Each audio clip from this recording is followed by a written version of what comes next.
सो जैसा कि मैंने पहले आपको बताया था कि रिलेशनल अलजेब्रा में हम लोग डिस्कस कर चुके हैं कि एसक्यूएल में 5 एग्रीगेशन फंक्शन है जो कि हैं average, minimum, min for minimum, max for maximum, sum to get the sum of values और काउंट।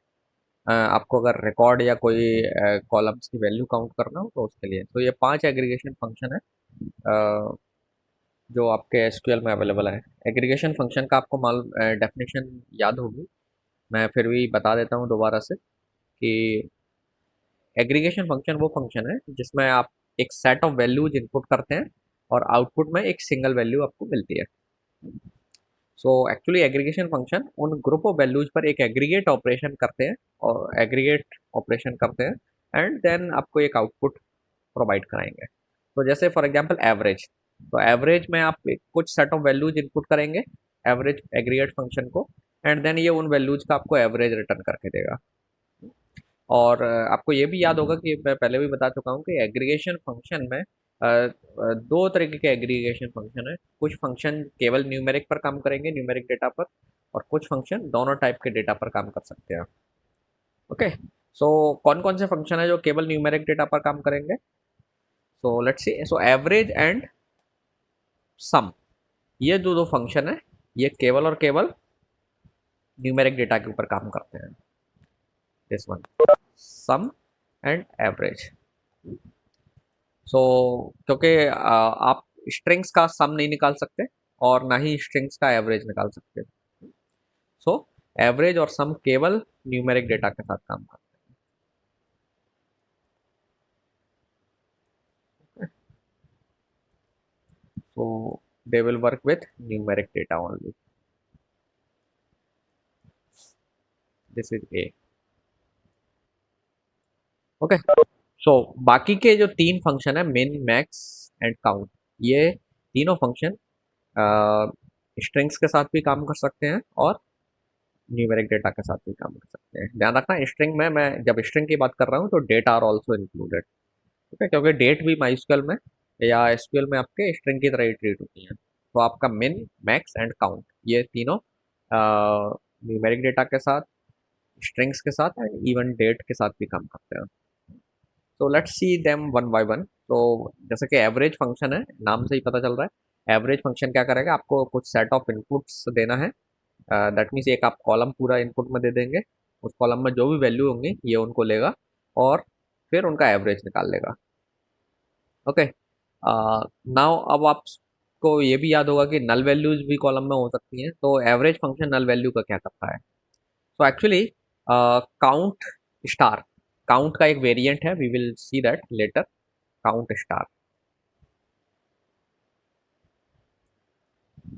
काउंट स्टार, ये जो फंक्शन है काउंट स्टार, इसके अलावा सारे फंक्शन दैट मीन्स ये सब के सब, काउंट का वेरिएंट ये वाले को छोड़ करके, ये सब के सब क्या करते हैं, नल वैल्यूज को इग्नोर कर देते हैं। अपने उसे कंसिडरेशन में नहीं लेते हैं।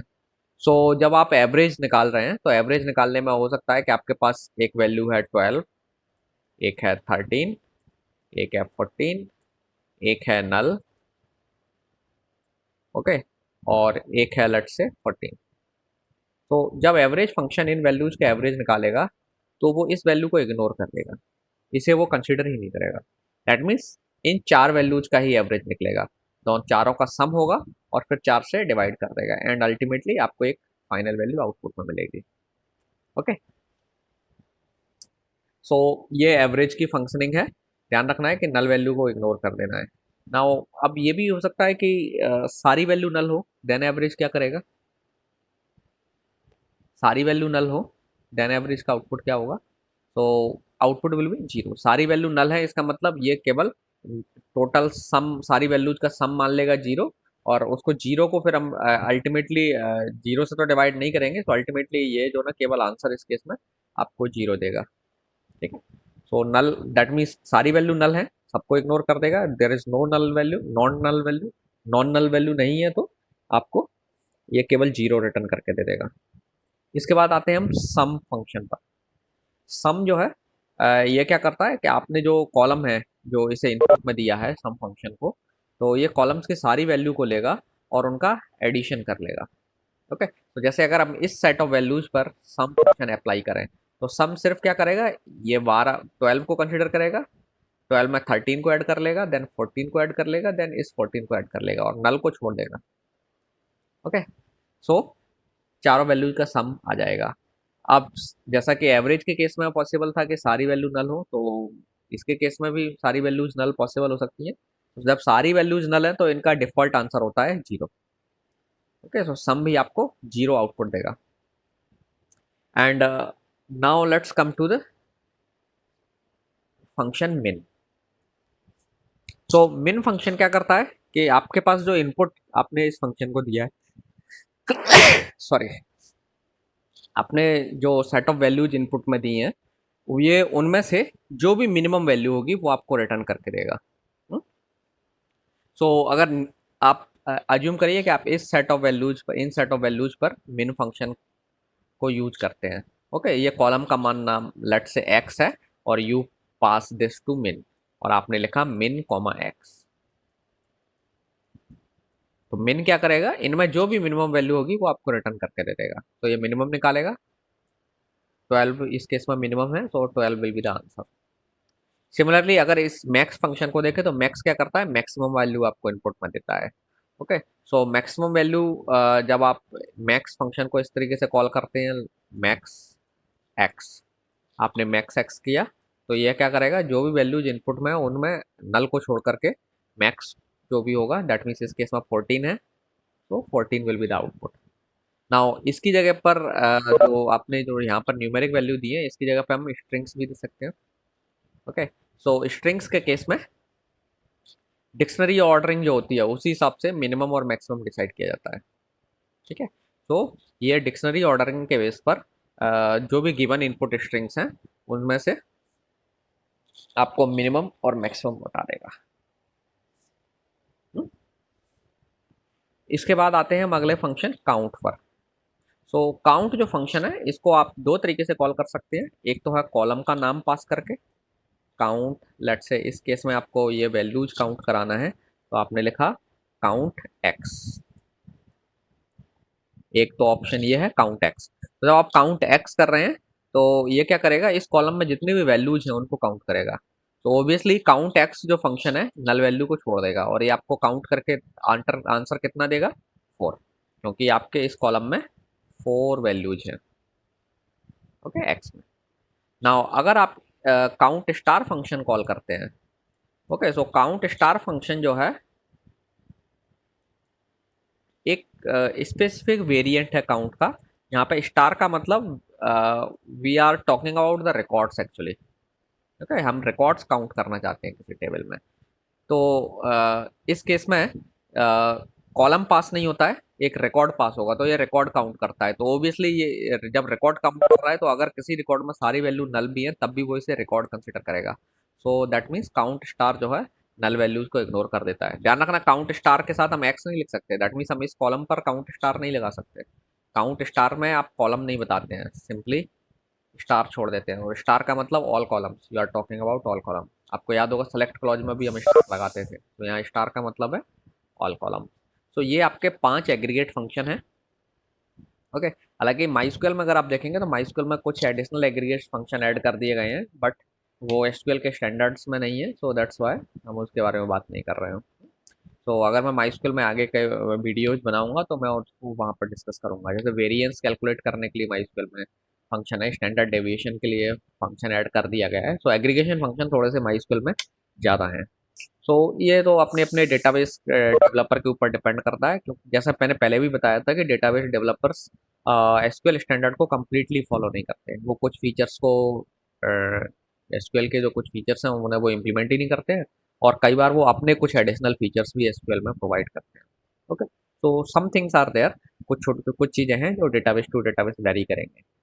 हमारा अभी मेन पर्पज है, हमें एसक्यूएल पर फोकस करना है। तो एसक्यूएल के जो फीचर्स है हम उन पर फोकस करना है। सो हम बाकी के जो एग्रीगेशन फंक्शन है उनके बारे में बात नहीं करेंगे। Okay, so let's move ahead.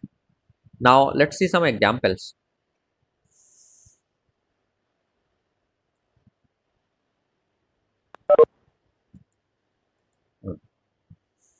सो जैसे see this example, find the average salary of instructor in computer science department.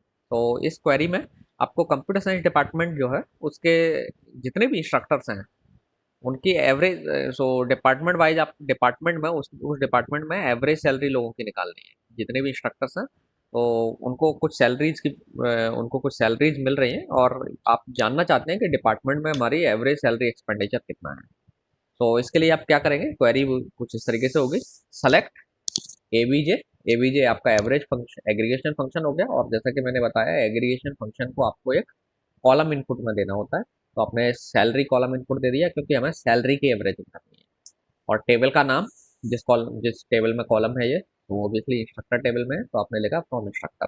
Now आपको याद होगा कि हम स्पेसिफिक डिपार्टमेंट की एवरेज सैलरी निकालना चाह रहे हैं, तो आप लिखेंगे where department name equal to computer science.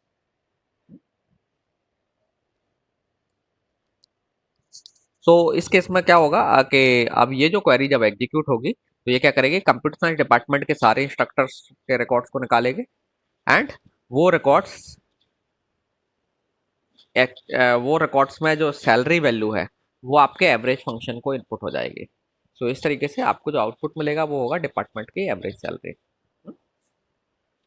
Now see this second query, find the total number of instructors who teach A course in the spring 2010 semester. तो ये क्वेरी क्या कर रही है कि इंस्ट्रक्टर्स के वो कोर्सेज पता करने हैं जो वो स्प्रिंग 2010 में उसने टोटल जो कोर्सेज पढ़ाए थे। find the total number of instructors who teach a course in spring 2010 semester. Okay, so इस क्वेरी में पूछा है कि स्प्रिंग 2010 में टीच करने वाले कोई ना कोई कोर्स टीच करने वाले टोटल इंस्ट्रक्टर्स कितने हैं। ओके, सो इस क्वेरी का आंसर आप कैसे निकालेंगे, सबसे पहले तो आपको क्या करना पड़ेगा कि स्प्रिंग 2010 में जो जो कोर्सेस रन हो रहे हैं उनके इंस्ट्रक्टर्स की आईडी निकाल लेना है और फिर उन आईडीज पर काउंट फंक्शन लगा देना है। ठीक है, लेट मी रिपीट अगेन, आपको क्या करना है, स्प्रिंग 2010 सेमेस्टर में जो जो कोर्स टीच किए जा रहे हैं उनके टीचर्स की लिस्ट निकालनी है।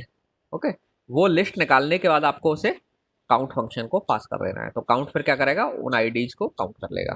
सो हमें क्या करना है, टीचर्स की आईडीज निकालनी है। कौन सी आईडी निकालनी है, जो टीच कर रहे हैं किस सेमेस्टर में, स्प्रिंग 2010 में। तो आपको याद होगा कि टीचर किस कोर्स को पढ़ा रहा है, ये इंफॉर्मेशन किस में है, टीचर्स टेबल में है। ठीक है, तो टीचर्स टेबल में आपने क्या कर दिया, आपने लिखा फ्रॉम टीचर्स, हम इस पर बाद में आएंगे, फ्रॉम टीचर्स, देन आपने लिखा वेयर, सेमेस्टर आपका स्प्रिंग है according to this, and year 2010 है। ठीक है, तो आपने क्या किया, टीचर्स रिलेशन से वो रिकॉर्ड्स चुने हैं जिनमें सेमेस्टर स्प्रिंग हो और ईयर 2010 हो। दैट मीन्स आपने स्प्रिंग 2010 के कोर्सेज के सारे रिकॉर्ड्स चुन लिए। अब उस कोर्सेज के रिकॉर्ड्स में इंस्ट्रक्टर आईडी भी है, स्टूडेंट कोर्स आईडी भी होगा, इंस्ट्रक्टर आईडी भी होगा, लेकिन हमें इंस्ट्रक्टर आईडी से मतलब है, कोर्स आईडी से मतलब नहीं है।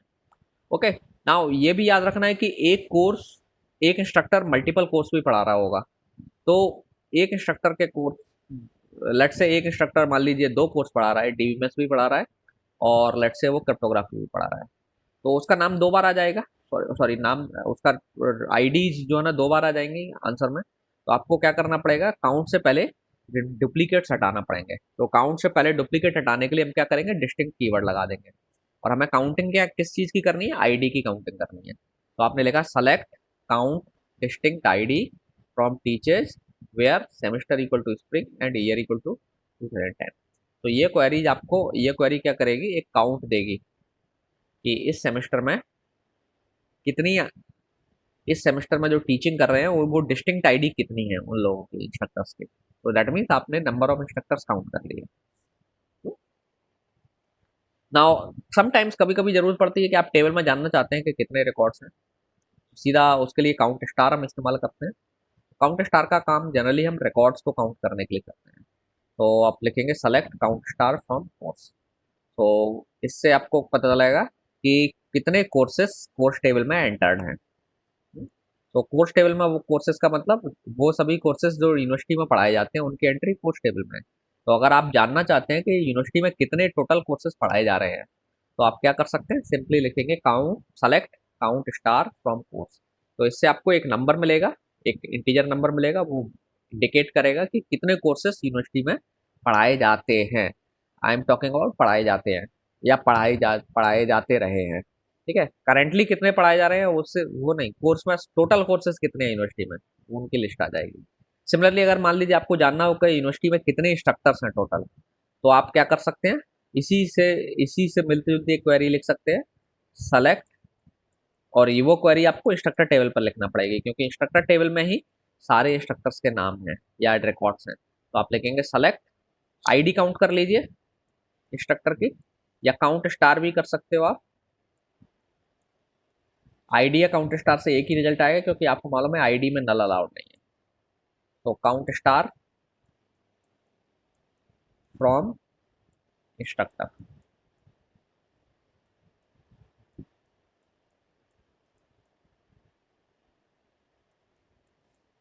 तो इस क्वेरी के आउटपुट में आपको क्या मिलेगा, इंस्ट्रक्टर टेबल में जो नंबर ऑफ रिकॉर्ड्स हैं वो मिलेंगे। ठीक है, तो नंबर ऑफ रिकॉर्ड्स मीन्स आपको मालूम है एक इंस्ट्रक्टर का एक ही रिकॉर्ड है इंस्ट्रक्टर टेबल में, डुप्लीकेट रिकॉर्ड्स नहीं है। ओके, सो आपको इंस्ट्रक्टर की काउंट मिल जाएगी, या इसकी एक अल्टरनेट क्वेरी आप लिख सकते हैं, select count ID from instructor. Distinct लगाने की जरूरत नहीं है आईडी पर क्योंकि आपको मालूम है इंस्ट्रक्टर आईडी ऑलरेडी डिस्टिंक्ट है और उसमें नल भी नहीं है। तो दोनों क्वेरी से आपको सेम आउटपुट मिलने वाला है। ओके, नाउ ये याद रखना है कि अगर आप यही काम आप ये सोचें कि हम डिपार्टमेंट्स काउंट कर लें, एक तो ऑप्शन है कि records count total number of instructors count करने का, ये ऑप्शन है।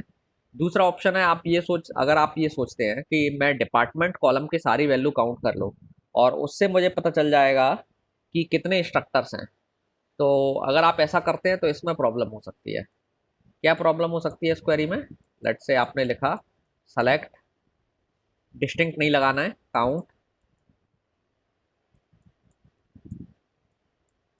और लिखा department name, sorry DPT underscore name from instructor, ये आपने लिखा लेट से,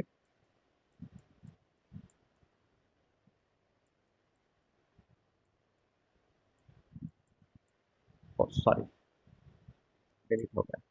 चलिए, तो ये जो क्वेरी जो मैं लिख रहा था कि select count department name from instructor, तो ये आपके डिपार्टमेंट के जो कॉल टोटल वैल्यूज हैं डिपार्टमेंट कॉलम के उनको काउंट करेगा। तो अगर इमेजिन करिए डिपार्टमेंट कॉलम में कोई नल नहीं है, तो दोनों इस क्वेरी में भी आपको टोटल नंबर ऑफ इंस्ट्रक्टर्स की इंफॉर्मेशन मिल जाएगी। ठीक है, लेकिन अगर नल है तो जो आपको एक्चुअल काउंट नहीं मिलेगी फिर। ध्यान रखना है कि जब आप रिकॉर्ड्स की काउंटिंग कर रहे हैं इस तरीके से और आप जानना चाहते हैं कि कितने इंस्ट्रक्टर्स हैं या कितने स्टूडेंट हैं, जैसे स्टूडेंट टेबल पर भी आईडी कर कॉलम को काउंट कर सकते हैं। तो जब कॉलम काउंटिंग के बेस पर आप कोई नंबर डिसाइड करना चाहते हैं कि कितनी एंटिटीज हैं, तो आपको ध्यान रखना है कि जब आप काउंटिंग कर रहे हैं तो कोशिश करिए यूनिक जो कॉलम हो और जिसमें नल वैल्यू अलाउड ना हो उस पर काउंटिंग करिए, या फिर सीधा काउंट स्टार लगाइए, तभी आपको एक्चुअल नंबर मिलेगा, अदरवाइज सही नंबर नहीं मिलेगा। तो इस केस में आपको थोड़ा सा केयरफुल रहना है। Okay, so let's let me take the attendance.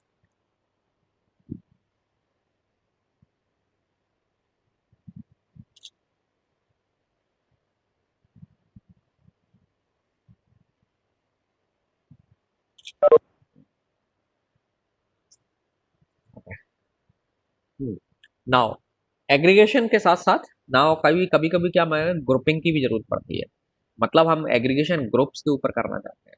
Group से एग्रीगेशन का मतलब ये है कि फॉर एग्जांपल सपोज दैट जैसे अभी आपने कंप्यूटर डिपार्टमेंट की एवरेज सैलरी निकाली, तो जब आपको एक ही डिपार्टमेंट की एवरेज सैलरी चाहिए थी तो आपको ग्रुपिंग करने की जरूरत नहीं थी। लेकिन इमेजिन करो आपके पास सिचुएशन ये है कि आपसे पूछा जाता है कि डिपार्टमेंट वाइज एवरेज सैलरी हमें बताओ। तो आप सपोज एक यूनिवर्सिटी में क्लर्कल स्टाफ के तौर पर या कंप्यूटर ऑपरेटर के तौर पर काम कर रहे हैं और आपसे पूछा गया कि मुझे somebody some authority ask you कि मुझे डिपार्टमेंट वाइज सैलरी की जो एवरेज एक्सपेंडिचर है वो मुझे बताइए। मतलब मैं department wise university average salary कितनी दे रही है हर डिपार्टमेंट में। कंप्यूटर साइंस में एवरेज सैलरी कितनी है, मैथमेटिक्स की एवरेज सैलरी कितनी है, म्यूजिक डिपार्टमेंट की एवरेज सैलरी कितनी है, फिजिक्स डिपार्टमेंट की एवरेज सैलरी कितनी है, ये जानना चाहते हैं। ओके, सो अगर आप एक ऑप्शन तो आपके पास ये है कि जैसे कंप्यूटर साइंस के लिए एवरेज सैलरी निकाली, इसी तरीके से हर डिपार्टमेंट के लिए एक एक करके आप एवरेज सैलरी निकालें और इन्फॉर्मेशन को कंपाइल कर लें, है ना, और एक टेबलर फॉर्म में अरेंज कर बना लें और देन आप अथॉरिटी को दे दें। तो ये टाइम टेकिंग टास्क होगा। तो इसका एक अल्टरनेटिव है कि चूंकि आप ग्रुप वाइज सैलरी निकालना चाह रहे हैं, डिपार्टमेंट वाइज सैलरी निकालना चाह रहे हैं, हर डिपार्टमेंट के इंस्ट्रक्टर का एक ग्रुप है। तो जब आपको एग्रीगेशन करना है, मल्टीपल ग्रुप्स पर एक साथ करना है, तो आप उसके लिए क्या कर सकते हैं, किसी कॉलम के बेस पर जिसके बेस पर ग्रुपिंग करनी है, ओब्वियसली कोई कॉलम होगा, तो उस कॉलम के बेस पर ग्रुपिंग कर लीजिए आप और ग्रुपिंग पर एग्रीगेशन लगा दीजिए। तो इसे हम बोलते हैं group by aggregation. That means हम ग्रुप पर एग्रीगेशन लगाएंगे। तो ग्रुप पर एग्रीगेशन लगाने के लिए आपको ग्रुप बाय क्लॉज की जरूरत पड़ेगी। और ग्रुप बाय क्लॉज की सिंटेक्स है, आपको ग्रुप बाय कीवर्ड लिखना होगा। तो ग्रुप बाय क्वेरी यूज करने के लिए ग्रुप बाय कीवर्ड यूज आप करेंगे। तो ग्रुप बाय ये कीवर्ड है क्वेरी में, एंड देन किस कॉलम पर आप ग्रुपिंग कर रहे हैं वो कॉलम का नाम बताइए आप। ओके, किस कॉलम पर आप ग्रुपिंग करके एग्रीगेशन चाहते हैं वो नाम बताइए। तो जैसे इस केस में हमें डिपार्टमेंट वाइज एवरेज सैलरी चाहिए थी, तो हमने ग्रुप बाय डिपार्टमेंट लगाया। तो क्वेरी कुछ इस तरीके से होगी, select department name comma average salary from instructor, group by department name.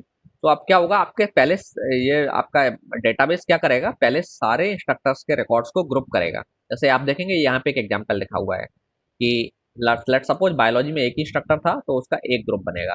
Computer science में 3 इंस्ट्रक्टर थे, तो तीनों का एक ग्रुप बन गया, ग्रुप 2। इलेक्ट्रिकल इंजीनियरिंग में एक इंस्ट्रक्टर था, तो ये ग्रुप इसका हो गया group 3, group 4, group 5, group 6, group 7। 7 groups है इसमें। ओके, सो अब जैसे आप इंडिविजुअल कॉलम पर पहले नॉर्मल एग्रीगेशन लगाते थे, अब आपको एग्रीगेशन ग्रुप 7 ग्रुप्स पर अलग अलग करके लगाना है। तो पहले इसके ऊपर एग्रीगेशन होगा, तो इस पर एक ही वैल्यू है, एग्रीगेशन में आंसर आएगा तो 72,000 आएगा।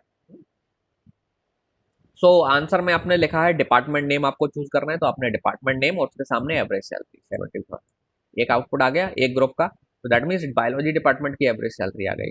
देन डेटाबेस अब क्या करेगा, इस ग्रुप पर ये जो अरेंजमेंट है कंप्यूटर साइंस का ग्रुप, इनको इनका एवरेज निकालेगा, तो ये तीनों वैल्यू का सम करेगा एंड 3 से डिवाइड कर लेगा। तो this will be the answer. Then electric engineering department एक ही रिकॉर्ड है, तो आसानी से इसका एग्रीगेशन निकल जाएगा। इसमें 2 वैल्यूज के एग्रीगेशन एवरेज निकलेगा, इन दोनों का एवरेज निकलेगा, यानी इसका एक ही वैल्यू है तो एवरेज निकालेंगे, देन इसका एवरेज निकालेंगे। और इस तरीके से फिर डेटा आपको प्रेजेंट कर दिया जाएगा, क्योंकि आपने लिखा है department name and average salary आपको ग्रुप में चाहिए। ठीक है, तो इस तरीके से आप ग्रुप वाइज एग्रीगेशन क्वेरी लगा सकते हैं।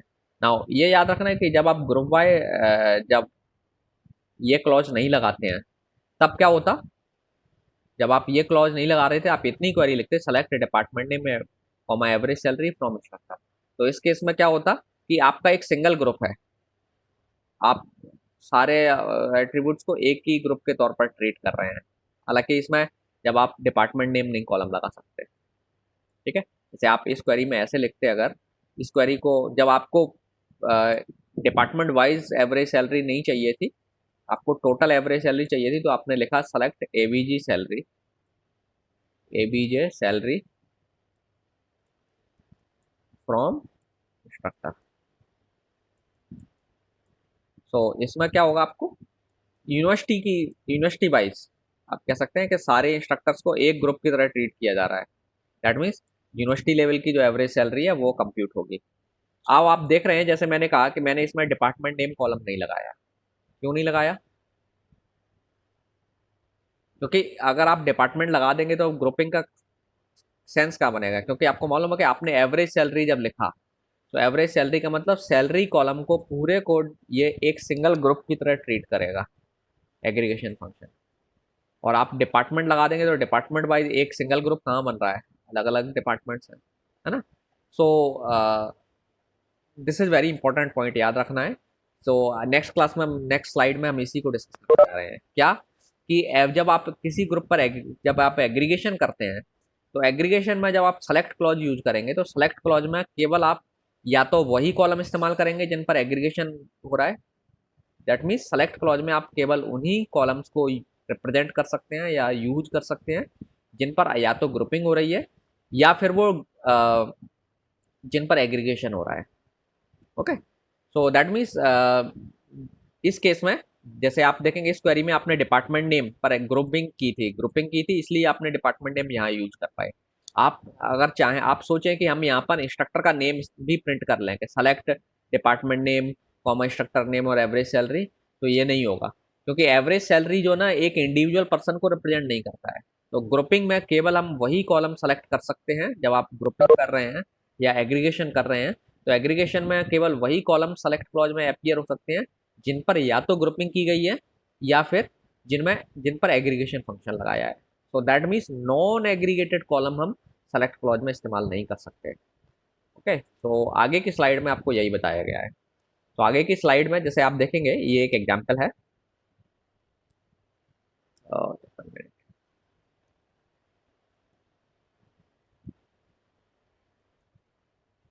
तो ये क्वेरी है, लेट्स से आपने इस तरीके से क्वेरी की, select department name comma ID comma average salary from instructor group by department name. तो अब आप देख रहे हैं कि एवरेज सैलरी में सैलरी कॉलम आ रहा है, क्यों? क्योंकि आप इस पर एग्रीगेशन कर रहे हैं सेलेक्ट क्लॉज में। डिपार्टमेंट नेम आप क्यों यूज कर पा रहे हैं? क्योंकि आपने इसे ग्रुपिंग की हुई है। लेकिन आईडी ये एक नॉन एग्रीगेटेड कॉलम है, इसे हम नॉन एग्रीगेटेड कॉलम बोलेंगे। क्यों? क्योंकि ना तो इस पर एग्रीगेशन हो रहा है और ना ही इस पर ग्रुपिंग हो रही है। ठीक है, तो जब आप एग्रीगेशन यूज कर रहे हैं तो एग्रीगेशन में ध्यान रखना है आपको, नॉन एग्रीगेटेड कॉलम्स हम चूज नहीं कर सकते, सेलेक्ट नहीं कर सकते, क्योंकि इसका कोई पॉइंट ही नहीं बनता है। क्योंकि डिपार्टमेंट नेम, आप डिपार्टमेंट वाइज एवरेज सैलरी की बात कर रहे हैं तो डिपार्टमेंट का नाम आएगा, एवरेज सैलरी आएगी। डिपार्टमेंट का अगले डिपार्टमेंट का नाम, उसकी एवरेज सैलरी, अगले डिपार्टमेंट का नाम, इसकी एवरेज सैलरी। लेकिन आप देख रहे हैं आईडी तो डिपार्टमेंट के अंदर बहुत सारी हैं, एक डिपार्टमेंट के अंदर 5 इंस्ट्रक्टर अंदर 5 आईडी हैं, आप इन वैल्यू को एडजस्ट ही नहीं कर पाएंगे, कहीं पर रिप्रेजेंट ही नहीं कर पाएंगे। सो ये याद रखना है कि इस तरीके की क्वेरी एररनियस है। दैट मीन्स आप नॉन एग्रीगेटेड कॉलम, इस केस में आईडी कॉलम जो हम इसे नॉन एग्रीगेटेड कॉलम बोलते हैं, नॉन एग्रीगेटेड कॉलम। ठीक है, इस रेस्पेक्ट में बोल रहे हैं, ध्यान रखना, हमेशा आईडी को हमेशा के लिए नॉन एग्रीगेटेड कॉलम मत बोलना, नॉन एग्रीगेटेड कॉलम। और नॉन एग्रीगेटेड कॉलम क्यों बोल रहे हैं? इस क्वेरी के ही रेस्पेक्ट में बोल रहे हैं, अगली क्वेरी में हम इसे नहीं कहेंगे ये नॉन एग्रीगेटेड है। इस क्वेरी के केस में इसे नॉन एग्रीगेटेड कह रहे हैं क्योंकि ना तो इस पर ग्रुपिंग हो रही है और ना ही इस पर एग्रीगेशन हो रहा है। तो ये याद रखना है आपको, केयरफुल रहना है जब आप एग्रीगेशन यूज कर रहे हो। सेलेक्ट क्लॉज में कॉलम्स कौन से यूज करने हैं ये केयरफुली करना है। ओके, नाउ समटाइम्स क्या होता है कि कई बार हम मान लीजिए आपने ग्रुप वाइज एग्रीगेशन कर लिया, ग्रुप वाइज एग्रीगेशन कर लिया, लेकिन कभी कभी हमें ग्रुप के ऊपर भी कंडीशन लगाना की जरूरत पड़ सकती है। जैसे फॉर एग्जांपल सपोज आपसे कहा गया कि हाँ, आपसे कहा गया कि हमें डिपार्टमेंट वाइज एवरेज सैलरी तो निकालनी है, लेकिन हमें एवरेज सैलरी केवल उन्हीं डिपार्टमेंट्स की चाहिए जिनकी एवरेज सैलरी लेट्स से 42,000 से ज़्यादा आ रही है। हम आपको आपके अब अथॉरिटी है, आपसे जो ऊपर अथॉरिटी है यूनिवर्सिटी में, उन्होंने कहा है कि आप मुझे एवरेज सैलरी ला के दीजिए डिपार्टमेंट वाइज, लेकिन केवल उन्हीं डिपार्टमेंट की एवरेज सैलरी ला के देना जिनकी एवरेज सैलरी लेट्स से 42,000 से ज़्यादा। ओके, तो ये क्वेरी में आप क्या कर रहे हैं, अब आपको ओबियसली डिपार्टमेंट वाइज पहले रिकॉर्ड्स को अरेंज करना पड़ेगा, फिर एवरेज निकालना पड़ेगा। लेकिन अब आप सारे ग्रुप्स को प्रिंट नहीं करना चाह रहे हैं। इसकी पिछली क्वेरी में हमने क्या किया था, सारे ग्रुप्स हम डिस्प्ले कर रहे थे। ना हमें सारे ग्रुप्स में इंटरेस्ट नहीं है, हमें कुछ खास ग्रुप पर इंटरेस्ट है। तो अगर ग्रुप्स के ऊपर भी हमें ग्रुप्स पर एग्रीगेशन हो गया है, अब उस पर भी हमें फर्दर कोई कंडीशन लगानी है, तो उसके लिए फिर हम हैविंग क्लॉज का इस्तेमाल करते हैं। ध्यान रखना है, हैविंग क्लॉज एक ऑप्शनल क्लॉज है और हैविंग क्लॉज हम तभी लगाते हैं जब हमने ग्रुपिंग की हो। जब ग्रुपिंग नहीं की है तो हैविंग क्लॉज नहीं आएगा, याद रखना है। तो जैसा नॉर्मली आपका वेयर क्लॉज जैसे काम करता था, ऐसे ही हैविंग क्लॉज भी काम करता है। लेकिन जो वेयर क्लॉज और हैविंग क्लॉज में डिफरेंस क्या है, वेयर क्लॉज की कंडीशन हर रिकॉर्ड के ऊपर अप्लाई होती है, हैविंग क्लॉज की कंडीशन ग्रुप के जो आंसर आएंगे, ग्रुपिंग के बाद जो आंसर आएगा उसके ऊपर अप्लाई होगा। ठीक है, तो जैसे इस क्वेरी में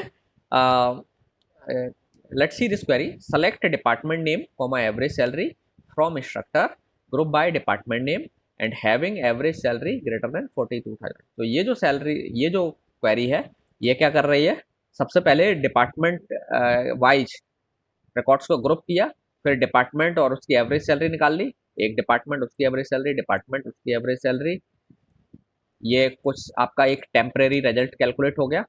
एंड देन आपने कहा कि हैविंग क्लॉज लगाना है, तभी हमें आउटपुट प्रिंट करना है।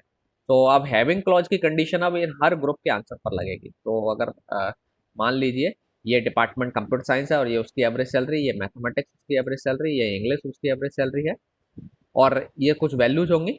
नाउ हैविंग क्लॉज में क्या करते हैं हम, ये जनरली आप अगर हैविंग क्लॉज नहीं लगाते तो ये सारे ग्रुप्स प्रिंट होते हैं। तो अगर यूनिवर्सिटी में 40 डिपार्टमेंट हैं तो 40 की एवरेज सैलरीज और उनके नाम प्रिंट होते हैं। लेकिन आप कह रहे हैं कि नहीं, हमें केवल वही डिपार्टमेंट उनकी एवरेज सैलरी चाहिए जिनकी एवरेज 42,000 से ज़्यादा हो। तो अब क्या होगा, यहाँ पर जो एवरेज सैलरी है वो कंपेयर की जाएगी 42,000 से। अगर ये एवरेज सैलरी 42,000 से ज़्यादा है तो ये रिकॉर्ड सेलेक्ट हो जाएगा आउटपुट के लिए। अगर ये इसकी सपोज एवरेज सैलरी ज़्यादा नहीं है 42,000 से तो ये रिकॉर्ड छोड़ दिया जाएगा। सो इस तरीके से जो टेम्परेरी आउटपुट निकला था इतने पोर्शन का, इसमें वही ग्रुप चुने जाएंगे आउटपुट के लिए जिसके लिए ये कंडीशन सेटिस्फाइड हो कि एवरेज सैलरी 42,000 से ज़्यादा हो। ओके, सो इस तरीके से हम ग्रुप पर कोई भी कंडीशन लगा सकते हैं। सिमिलरली आप चाहते थे कि एवरेज सैलरी लेट से एक रेंज में हो, तो आप वो भी लिख सकते थे average salary greater then 42,000 and average salary less then 60,000। तो फिर उसी रेंज वाले ग्रुप्स के आंसर्स आते हैं। या एक आप स्मॉलर चाहते हैं तो आप वो लगा सकते थे। तो हैविंग क्लॉज में आप जो है एग्रीगेशन के ऊपर कंडीशन लगा सकते हैं। ध्यान रखना, आप कंडीशन जो लगा रहे हैं, देखिए एवरेज एक एग्रीगेशन फंक्शन एक साइड इस्तेमाल किया है। ऐसा नहीं हो सकता कि आप लिखेंगे department name equal to this और समथिंग, ऐसी क्वेरी नहीं लगा सकते आप। हैविंग क्लॉज में क्वेरी लगती है ग्रुप के ऊपर, तो ऑब्वियसली जो ग्रुप है उस पर जो एग्रीगेशन फंक्शन है उसका जो आउटपुट है उसके ऊपर क्वेरी लगेगी। तो आप देख सकते हैं यहाँ एवरेज सैलरी कॉलम इस्तेमाल हुआ है, ये वाला। ठीक है, आप ये सोचें कि आप डिपार्टमेंट नाम पर कंडीशन लगा दें, having department name equal to this,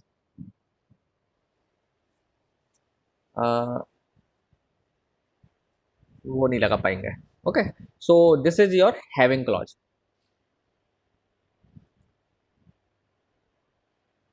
null values का ट्रीटमेंट हम डिस्कस कर चुके हैं, आप लोग एक बार इसे देख लीजिए, हम उस पर काफी टाइम डिवोट कर चुके हैं। नाउ अब आते हैं हम नेस्टेड सब क्वेरीज पर। तो एसक्यूएल जो आपको एक फैसिलिटी देता है कि जब आप एक क्वेरी लिख रहे हैं तो आप एक क्वेरी के अंदर दूसरी क्वेरी भी इस्तेमाल कर सकते हैं। जैसे आप इफ प्रोग्रामिंग लैंग्वेज में इफ और एल्स की नेस्टिंग करते हैं ना, एक इफ एल्स के अंदर दूसरा इफ एल्स लिख सकते हैं। उसी तरीके से एक क्वेरी के अंदर आप दूसरी क्वेरी को भी यूज कर सकते हो। तो इस केस में, तो लेट्स से आपने एक एसक्यूएल क्वेरी लिखी,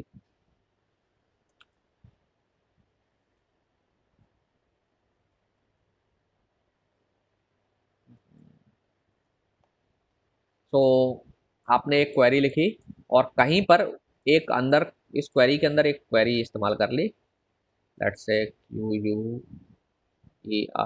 क्वेरी 2, ये आपकी आउटर क्वेरी है। तो एक क्वेरी आप लिख रहे हैं और उसके अंदर आपने किसी कंडीशन को टेस्ट करने के लिए या कुछ कंपैरिजन के लिए या किसी खास पर्पज के लिए एक और क्वेरी इस्तेमाल की है।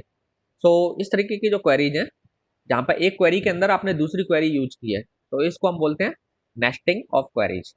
और इस क्वेरी को, अंदर वाली क्वेरी को हम इनर क्वेरी बोलेंगे या सब क्वेरी भी बोलते हैं कई बार हम, इनर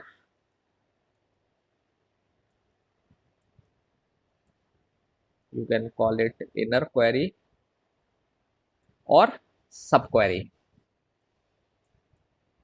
ठीक है, दो टर्म इस्तेमाल होती है, सब क्वेरी ज्यादा पॉपुलर टर्म है, सब क्वेरी। और सब क्वेरी का इस्तेमाल हम किस लिए करते हैं, इसके कुछ कॉमन टास्क हैं जिसके लिए हम करते हैं। एक तो टेस्ट फॉर मेंबरशिप के लिए करते हैं, इन क्लॉज के अंदर टेस्ट फॉर मेंबरशिप के लिए इन ऑपरेटर इस्तेमाल होता है। इन ऑपरेटर का आउट, इन ऑपरेटर में आपको मालूम है कि एक साइड कॉलम होता है, दूसरी साइड सेट होता है, तो वो सेट कंप्यूट करने के लिए हम सब क्वेरी इस्तेमाल कर सकते हैं। हम एक एग्जांपल देखेंगे, सेट कंपैरिजन के लिए जब जरूरत पड़ती है तब आप इनर क्वेरी की मदद से करते हैं, या सेट कार्डिनलिटी निकालना हो तब हम सब क्वेरी का इस्तेमाल करते हैं। Okay, so this is your nested sub query. Let's see an example. ये एग्जाम्पल आई गेस हम लोग डिस्कस कर चुके हैं, फिर भी हम डिस्कस कर लेते हैं। जैसे सी दिस क्वेरी, इस क्वेरी में क्या कहा है, find courses offered in fall 2009 and in spring 2010। तो इसमें आपसे कहा गया है कि वो सभी कोर्सेज निकालने हैं आपको जो फॉल 2009 और स्प्रिंग 2010 में ऑफर हुए, है ना। तो ये आपको याद होगा, हमने सेट इंटरसेक्शन में भी ये क्वेरी डिस्कस की थी। So I am not going to discuss this query. आपको याद है हम सेट इंटरसेक्शन में इस क्वेरी को डिस्कस कर चुके हैं इन ऑपरेटर से, क्योंकि जैसे मैंने आपको बताया कि सेट इंटरसेक्शन जो है ना, माइस्क्वेल में जब हमने बात की थी, तो माइस्क्वेल में बताया था मैंने कि इस माइस्क्वेल में सेट इंटरसेक्शन के लिए कोई ऑपरेटर नहीं है। ओरेकल और बाकी डेटाबेसेस में है, माइस्क्वेल में नहीं है। तो माइस्क्वेल में सेट इंटरसेक्शन आप इन ऑपरेटर की मदद से कैलकुलेट कर सकते हैं। इन ऑपरेटर की सिंटैक्स क्या होती है, एक तरफ एक कॉलम का नाम आता है और दूसरे साइड में इन ऑपरेटर के एक सेट आता है। तो जैसा कि मैंने बताया कि नेस्टेड सब क्वेरी से आप एक सेट कैलकुलेट कर सकते हैं, ठीक है। तो इन ऑपरेटर की जनरल सिंटैक्स क्या है, लेट्स से एक्स एक कॉलम है, कॉलम का नाम, देन इन ऑपरेटर एक साइड, और फिर इस साइड एक सेट आएगा, सेट। सो ये जो सेट कंप्यूट करते हैं हम, ये एक नेस्टेड सब क्वेरी से कंप्यूट करते हैं। ओके, सो इस केस में आप देखेंगे ये सेट कैसे कंप्यूट किया है। Select course ID from section where semester equal to spring year equal to 2010। तो ये जो क्वेरी है, this query is called nested sub query.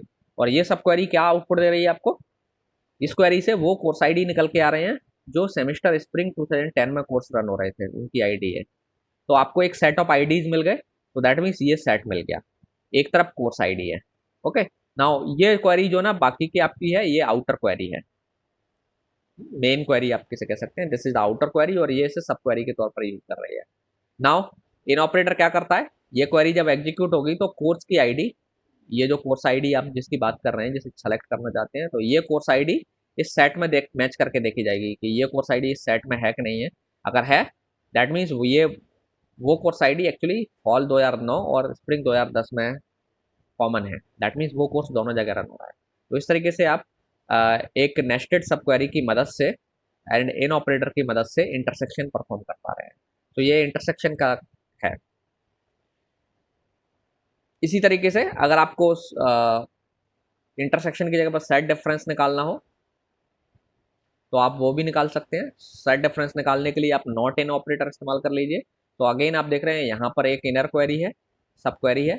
ये सब क्वेरी क्या कर रही है, सेम स्प्रिंग 2010 के कोर्सेस आपको दे रही है। और आउटर क्वेरी क्या कर रही है, कोर्स, वो कोर्स आईडी कंसिडर कर रही है जो फॉल 2009 में ऑफर हो रहे थे, और फिर साथ में उसी आईडी को, दैट मीन्स जो फॉल 2009 के जो कोर्सेस हैं उसकी आईडी को लेकर के चेक कर रही है क्या वो इस सेट में है, दैट मीन्स इस क्वेरी के आउटपुट में है कि नहीं है। अगर है तो उसे ड्रॉप कर दे रही है, नहीं है देन उसे चूज कर रही है। सो दैट मीन्स आपने क्या किया, वो सभी कोर्सेस आप निकाल रहे हैं जो फॉल 2009 में तो ऑफर हुए लेकिन स्प्रिंग 2010 में ऑफर नहीं हुए। तो ये सेट डिफरेंस है, हम लोग इसको डिस्कस कर चुके हैं, ठीक है। तो this is your nested query. Nested query के और भी कई सारे एप्लीकेशन हैं, जैसे आप देख सकते हैं यहाँ वेयर क्लॉज में क्वेरी लगाई हुई है। ये क्वेरी माइस्क्वेल में काम करती है, आप इसे ट्राई कर सकते हैं। सो इसमें क्या किया गया, find the total number of students who have taken courses sections taught by the instructor ID this one.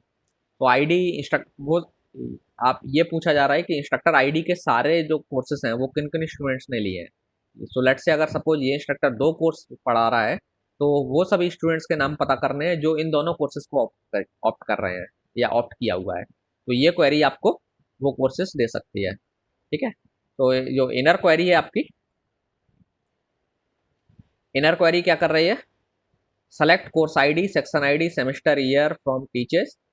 तो ये जो टीचर है, जो ये कंसर्न टीचर है, ये जो जो कोर्सेज पढ़ा रहा है उन सबको कैलकुलेट कर रही है, उन सबकी कोर्स आईडी निकाल रही है, सेक्शन आईडी निकाल रही है, सेमेस्टर निकाल रही है एंड ईयर निकाल रही है टीचर रिलेशन से। नाउ आउटर क्वेरी क्या कर रही है, कोर्स को कंसीडर कर रही है टेक्स्ट रिलेशन में जो जो कोर्स पढ़ाए जा रहे हैं और उनको इनसे मैच करा रही है, कोर्स आईडी, सेक्शन आईडी, ये सब मैच कर रहे हैं। तो जब चारों वैल्यूज मैच करेंगे देन आपको डिजायर्ड आंसर मिल जाएगा। तो एक स्टूडेंट ने जो जो कोर्सेज लिए हैं वो कोर्सेज इससे मैच करना चाहिए। तो अगर स्टूडेंट ने ये कोर्सेज मैच लिए हैं तो जो कोर्सेज इस टीचर के ऑफर्ड कोर्सेज हैं वो इसने ले लिए हैं, तो उस स्टूडेंट का नाम सेलेक्ट हो जाएगा, ठीक है। तो ये एक नेस्टेड क्वेरी का एग्जाम्पल है। तो आप इस क्वेरी को एग्जीक्यूट करके देखना, दिस विल वर्क।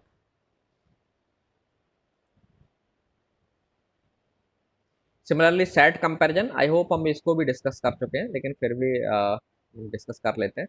तो सेट कंपैरिजन के लिए भी आप नेस्टेड क्वेरी का इस्तेमाल करते हैं। सेट कंपैरिजन का मतलब क्या है कि जब आप दो सेट्स को कंपेयर करना चाह रहे हैं, एक सेट आपके पास ये है, एक सेट आपके पास ये है, तो दो सेट्स को कंपेयर करके कुछ का टास्क परफॉर्म करना हो, तो हम वो नेस्टेड क्वेरी की मदद से, या सो इसमें नेस्टेड क्वेरी नहीं है, सेट कंपैरिजन हम टपल वेरिएबल की मदद से करते हैं। नेस्टेड क्वेरी आपको हो चुका है। Okay, so see this query, then मैं इसको डिटेल में एक्सप्लेन करूंगा। पहले इस क्वेरी को पढ़ लेते हैं कि क्या इसमें कंप्यूट करना है। तो ये क्वेरी क्या कह रही है, find names of instructors with salary greater than that of some. Some मतलब एटलीस्ट, सम का यही मतलब होता है, instructor in the biology department. तो ये क्वेरी कह रही है कि आपको वो सभी इंस्ट्रक्टर्स के नाम पता करने हैं जिनकी सैलरी बायोलॉजी डिपार्टमेंट के एटलीस्ट एक इंस्ट्रक्टर से ज्यादा हो, किसी भी एक इंस्ट्रक्टर से ज्यादा हो, सबसे नहीं, किसी भी एक इंस्ट्रक्टर से ज्यादा हो। सो ये क्वेरी कैसे परफॉर्म करेंगे हम, इसके लिए हम आ, एक टेबल का एक टेबल का खुद के साथ कंपैरिजन करना है इस केस में। तो आपको याद होगा हमने रिलेशनल अलजेब्रा में रो जो ऑपरेटर था, रीनेम ऑपरेटर, वो इस्तेमाल किया था, है ना। तो एक तरीके से आप कह सकते हैं कि ये टपल वेरिएबल का कॉन्सेप्ट उसी से डिराइव्ड है, ये कहिए ये उसी का एप्लीकेशन है। तो यहाँ पर आपको क्या करना है इस क्वेरी में, ध्यान से दीजिए कि आपको क्या करना है, बायोलॉजी डिपार्टमेंट के इंस्ट्रक्टर्स हैं लेट्स से। तो लेट्स से बायोलॉजी डिपार्टमेंट में 6 इंस्ट्रक्टर्स, लेट्स 3 इंस्ट्रक्टर हैं ये मान लेते हैं। एक की सैलरी 60,000 है, एक की लेट्स से 70,000 है, और एक इंस्ट्रक्टर उसकी सैलरी 40,000 है। ओके, नाउ आपको क्या करना है, अब आपसे इस क्वेरी में कहा गया है कि आपको वो सभी इंस्ट्रक्टर्स के नाम निकालने हैं जिनकी सैलरी इनमें से किसी एक से एटलीस्ट ज्यादा हो। सो हमें सिर्फ क्या देखने ना है कि जो मिनिमम है उससे ज्यादा हो। तो अब ये कैसे करेंगे मिनिमम से ज्यादा, तो एक तो ऑप्शन था कि हम पहले मिनिमम निकाल लेते और फिर उससे कंपेयर कराते। तो ऐसा करने की जरूरत नहीं है, हम क्या करेंगे कि जो इंस्ट्रक्टर टेबल है उसके हर रिकॉर्ड को लेंगे और इसे बायोलॉजी डिपार्टमेंट के इंस्ट्रक्टर से मैच कराएंगे। सो दैट मीन्स आपने एक लेट से इंस्ट्रक्टर टेबल का पहला रिकॉर्ड लिया, तो लेट से उस रिकॉर्ड को हम P1 आईडी से रेफर कर रहे हैं। तो पहले P1 को आप 60,000 से कंपेयर कर लो, अगर उसकी सैलरी इससे ज्यादा है तो आप उसे आंसर में चूज कर लो, क्योंकि आप यही तो चाह रहे हैं कि बायोलॉजी डिपार्टमेंट के एटलीस्ट एक इंस्ट्रक्टर से ज्यादा हो। तो एटलीस्ट एक से ज्यादा हो गई। अगर ऐसा नहीं है, P1 की सैलरी 60 से ज्यादा नहीं है, तो आप 70 से भी ओबियसली ज्यादा नहीं होगी, तो ये भी कंपैरिजन फेल हो जाएगा। लेकिन वो 40 से सब कुछ ज्यादा है, तो P1 को चूज हो जाना चाहिए। P1 आपका आंसर का पार्ट होगा, क्योंकि आपकी रिक्वायरमेंट क्या है कि किसी भी एक इंस्ट्रक्टर की सैलरी से ज्यादा हो। तो आप क्या कर रहे हैं, आपका जो मोटिव है वो क्या है कि हमने पहले बायोलॉजी डिपार्टमेंट के इंस्ट्रक्टर्स को निकाल लीजिए, और लेट्स से इस इंस्ट्रक्टर को, इस टेबल को हम बोल रहे हैं एस नाम से, और जो दूसरी टेबल है इंस्ट्रक्टर टेबल की, वो लेट्स से पी टेबल है। तो पी टेबल के एक एक करके रिकॉर्ड को लेना है और उसको इनसे कंपेयर कराते जाना है, ठीक है। और अगर पी की जो सैलरी है किसी भी एक से ग्रेटर आ जाए, तो आपको वो आंसर में चूज कर लेना है। तो ऑब्वियसली क्या होगा, अगर मान लीजिए पी जो है इसमें रिकॉर्ड में सैलरी वैल्यू, P1 रिकॉर्ड में सैलरी वैल्यू लेट्स से 65,000 है, तो ये तीनों से एक एक बार कंपेयर होगी, 60 से भी कंपेयर होगी, और ये 65 है तो ऑब्वियसली इससे ज्यादा है, तो ये आंसर में चूज हो जाएगी। 70 से छोटी है तो इस बार चूज नहीं होगी। P1 फिर 40 से कंपेयर होगा और ये फिर से सेलेक्ट हो जाएगा। तो ये जो P1 रिकॉर्ड है 2 बार सेलेक्ट हो जाएगा, क्योंकि ये 2 वैल्यूज से बड़ा है। तो हमें इसमें डिस्टिंक्ट सिर्फ एक बार लगा देना पड़ेगा, और तो आपको आंसर में P1 आ जाएगा, और 2 बार आएगा तो हम उसे एक ही बार चाहिए। तो लेट्स सी इसी क्वेरी को अब ऐसे ऐसे लिखेंगे कैसे। सो जैसा कि मैंने बताया कि हमें एक टेबल का इंस्ट्रक्टर टेबल की सैलरी को इंस्ट्रक्टर टेबल की सैलरी से कंपेयर करना है, सेल्फ कंपैरिजन। तो आपको याद होगा रीनेम ऑपरेटर में हमने क्या किया था, 2 इंस्टांस बना लिए थे। एक तो ओरिजिनल टेबल इंस्ट्रक्टर थी, एक का नाम हमने डी रख लिया था, याद होगा आई गेस, याद करिए, नहीं है याद तो। एक को इंस्ट्रक्टर नाम रखा था, दूसरे का रीनेम ऑपरेटर से हमने डी कर लिया था, फिर उनको कंपेयर किया था। तो सेम टास्क हम यहाँ भी करने वाले हैं। एक टेबल का नाम एस रख लिया, एक का नाम हमने टी रख लिया, ठीक है, इंस्ट्रक्टर टेबल का। तो तो आप देखिए वो हमने ये किया है, रीनेम का काम हम यहाँ कर रहे हैं। आपने लिखा from instructor as T instructor as S. So एक इंस्टांस, इंस्ट्रक्टर टेबल के दो इंस्टांस हो गए, एक इंस्टांस ये हो गया, इसका नाम हमने रख लिया टी, एक इंस्ट्रक्टर टेबल का ये इंस्टांस हो गया, इसका नाम हमने रख लिया एस। ठीक है, नाउ हम एस में क्या करेंगे, एस में से हम क्या करते हैं, एस इंस्टांस में से केवल बायोलॉजी डिपार्टमेंट के इंस्ट्रक्टर्स को एस, जब हमें बायोलॉजी डिपार्टमेंट के इंस्ट्रक्टर्स की बात करनी है तो हम एस से लेंगे उनको, बाकी इंस्ट्रक्टर्स हम टी से सेलेक्ट करेंगे। तो अब आप देखिए इस क्वेरी को, देन आप समझ पाएंगे। सो आपको क्या करना था, हमें नाम चाहिए थे इंस्ट्रक्टर्स के, सो आपने लिखा select distinct T dot name. तो हमें यहाँ से इंस्ट्रक्टर्स चुनने हैं, ध्यान रखना, हमें इंस्ट्रक्टर्स यहाँ से चुनने हैं आंसर में। क्यों चुनने हैं, हमें बायोलॉजी के इंस्ट्रक्टर्स नहीं चाहिए। तो एक टेबल में हम और ऑल इंस्ट्रक्टर्स की बात कर रहे हैं, यहाँ पर हम केवल बायोलॉजी इंस्ट्रक्टर्स को कंसीडर कर रहे हैं।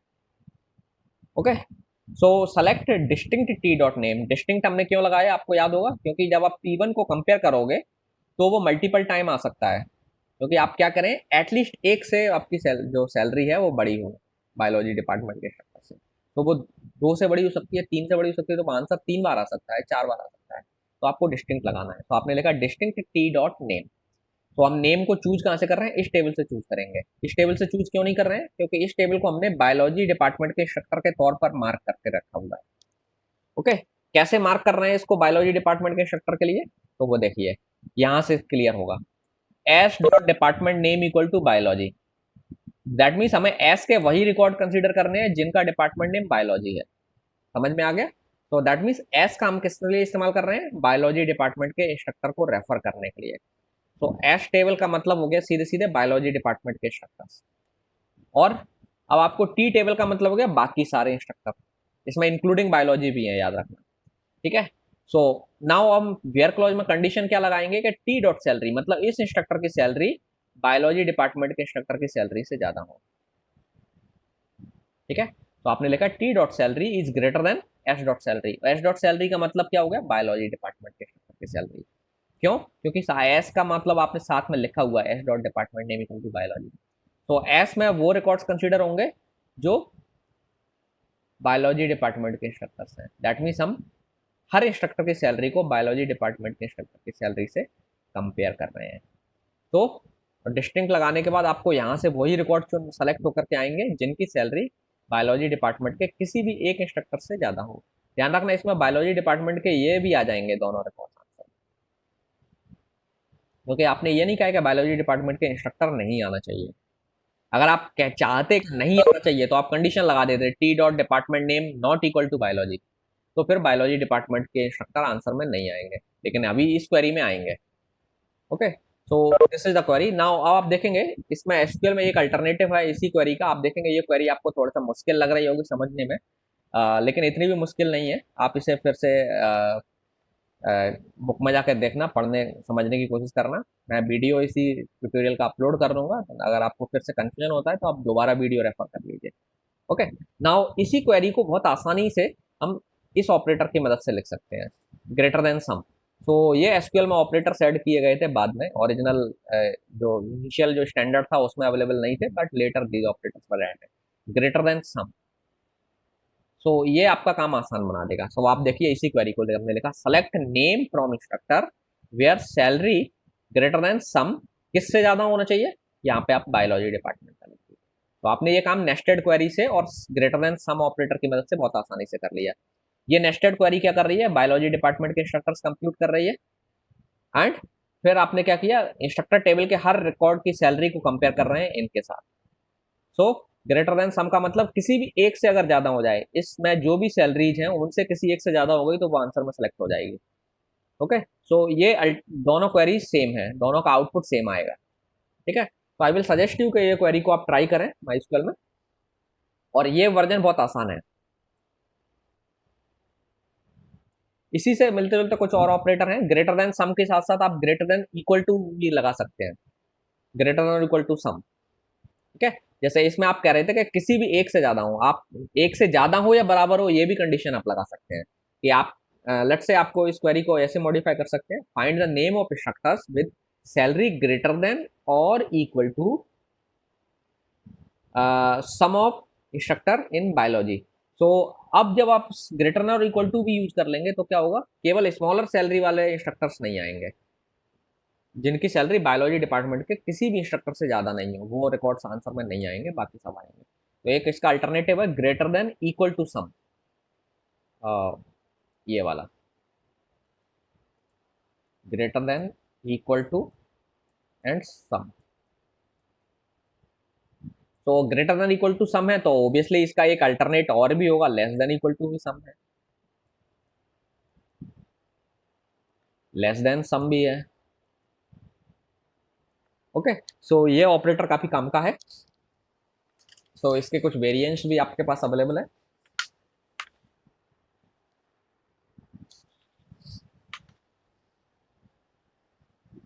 So let's go ahead.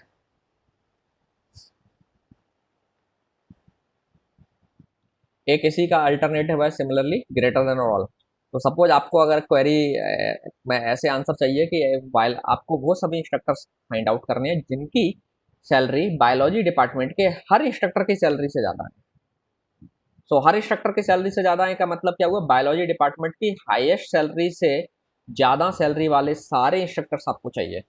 तो अगेन इसके लिए आप जो नेस्टेड क्वेरी रीनेम ऑपरेटर था उसकी मदद से भी आप लिख सकते थे। ध्यान रखना वहाँ एस और जो टी जो वेरिएबल में टपल को नाम टपल टेबल को रीनेम करने के लिए इस्तेमाल किया था। इन वेरिएबल्स को हम टपल वेरिएबल या कोरिलेशन वेरिएबल भी बोलते हैं, टपल वेरिएबल बोलते हैं। तो इसका एक अल्टरनेट ऑप्शन आपका ग्रेटर देन ऑल है। तो ये क्वेरी आपको क्या रिकॉर्ड दे रही है, इनर क्वेरी से आपको बायोलॉजी डिपार्टमेंट के सारे इंस्ट्रक्टर्स का नाम मिल गए, सारी डिपार्टमेंट उनकी सैलरी मिल गई। और आउटर क्वेरी में आप क्या कर रहे हैं कि एक एक करके सारी सैलरी को कंसिडर कर रहे हैं और उसको देख रहे हैं कि इस सेट में जो सारी सैलरी है उनसे बड़ी है करें। तो लेट्स से 3 सैलरी की वैल्यू है इसमें, मान लीजिए एक्स वाई जेड। नाउ इस टेबल में इंस्ट्रक्टर टेबल से आप एक एक करके आप सारी सैलरी चूज करेंगे। पहली सैलरी लेट से x1 है तो आप x1 को कंपेयर करेंगे कि वो देखेंगे। अब ध्यान रखना ग्रेटर देन ऑल है, इसका मतलब x1 जो है तभी आंसर में आएगा जब वो x से भी ज्यादा हो, y से भी ज्यादा हो और z से भी ज्यादा हो। सो x1 यहाँ पे एक एक करके आप x1 का मतलब x1 represents salary from instructor table. तो एक एक सैलरी को आप इन तीनों से कंपेयर करेंगे, 3 वैल्यू अगर मान के चलें तो तीनों से कंपेयर करेंगे, अगर वो तीनों से ज़्यादा होगी तभी वो चूज होगी। आपने लिखा है ग्रेटर देन ऑल, अगर आप चाहें तो आपको ग्रेटर देन और इक्वल टू भी लगा सकते हैं, मतलब किसी भी एक सारे इंस्ट्रक्टर के सैलरी से बराबर हो या ज़्यादा हो। ग्रेटर देन ऑल इसका वेरिएंट है। सिमिलरली लेस देन ऑल भी आप लगा सकते हो, less than equal to all भी लगा सकते हो। ये इसके वेरिएंट्स हैं। तो ये ऑपरेटर आपका काम काफ़ी आसान कर देता है। हालांकि इन सब क्वेरीज को आप जो पिछले एस और टी कर तरीके से जो आपने क्वेरी आंसर की थी रीनेमिंग करके वैसे भी कर सकते हैं। हालांकि ये वाला तरीका थोड़ा सा समझने में मुश्किल होता है और लिखने में भी मुश्किल होता है, तो ये तरीका ज़्यादा आसान है। तो आप चाहें तो ये ऑप्शन इस्तेमाल कर सकते हैं। टेस्ट फॉर एम्प्टी, ये एग्जिस्ट ऑपरेटर है। एग्जिस्ट ऑपरेटर से आप एम्प्टीनेस की का भी सिलेक्शन कर चेकिंग कर सकते हैं। फॉर एग्जाम्पल ये क्वेरी है, सपोज आपसे कहा गया find all courses taught in both the fall 2009 semester and spring 2010 semester. इस क्वेरी को हम आई गेस पहले डिस्कस कर चुके हैं जब हमने सेट से रिलेटेड ऑपरेटर्स डिस्कस किए थे। तो इसका मतलब क्या है, find all courses taught in both fall 2009 and spring 2009।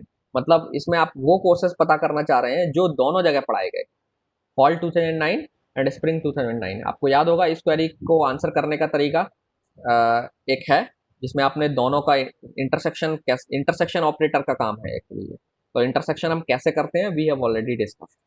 Okay, so intersection का काम आप एग्जिस्ट ऑपरेटर से अल्टरनेट तरीके से भी कर सकते हैं, हालांकि ये तरीका बहुत कॉम्प्लिकेटेड है।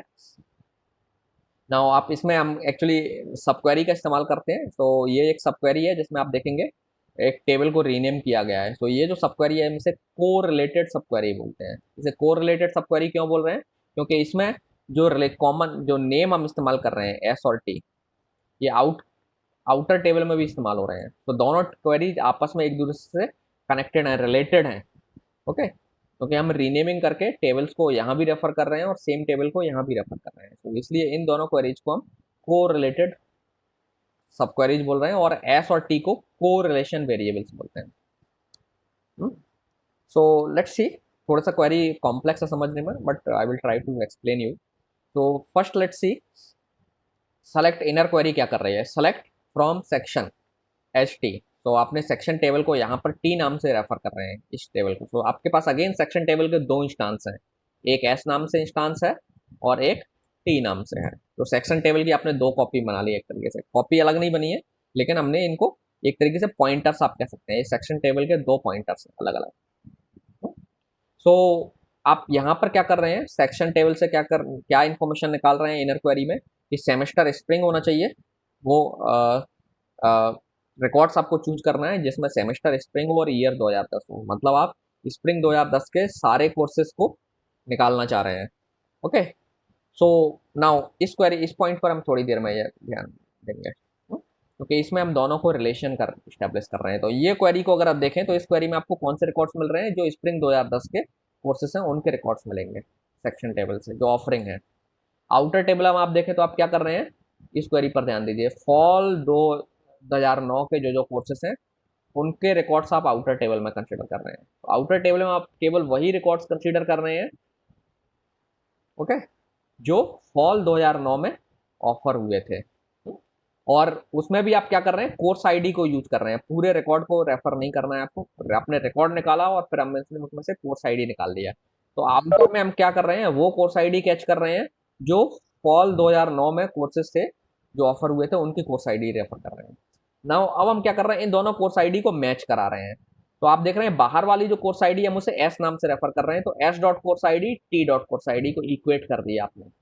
तो यहाँ पर जो रिकॉर्ड निकाला वो था फॉल 2010 का और स्प्रिंग 2010 का, और यहाँ फॉल 2009 का, और आप दोनों की कोर्स आईडी मैच करा ले रहे हैं। तो इस तरीके से क्या हो गया, अब ये जो दोनों क्वेरी है मिल करके क्या कर रही है, केवल वही कोर्स आईडी निकाल रही है जो दोनों जगह अवेलेबल है। मतलब वो फॉल 2009 में भी थी और वो कोर्स आईडी जो स्प्रिंग 2010 में भी थी। तो इस तरीके से आपने इंटरसेक्शन निकाला है, ठीक है। सो इंटरसेक्शन आप एग्जिस्ट ऑपरेटर की मदद से भी निकाल सकते हैं, हालांकि ये तरीका थोड़ा मुश्किल है।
इसी तरीके से आप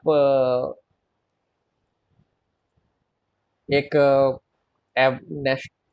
एग्रीगेशन की मदद से भी डिलीट कर सकते हैं। जैसे इस क्वेरी को देखिए, delete from instructor where salary less than select average salary from instructor. तो आप यहाँ भी एक तरीके से वेयर क्लॉज में आपने एक सब क्वेरी इस्तेमाल कर दी। तो आपको मालूम है कि इससे आपको एक सिंगल वैल्यू मिलेगी। तो लेट से एवरेज सैलरी आपको 40,000 है इंस्ट्रक्टर टेबल में।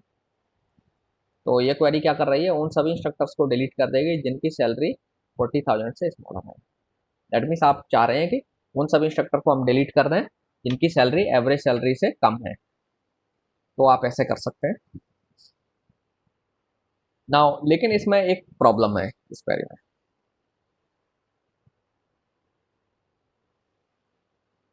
क्या प्रॉब्लम है कि अगर मान लीजिए आप सैलरी डिलीट करते हैं एक एक करके, जैसे आपने एक पहला, क्योंकि एक बार में ऐसा तो नहीं है कि सारे रिकॉर्ड एक साथ डिलीट हो जाएंगे, एक एक करके रिकॉर्ड कंसीडर होते हैं।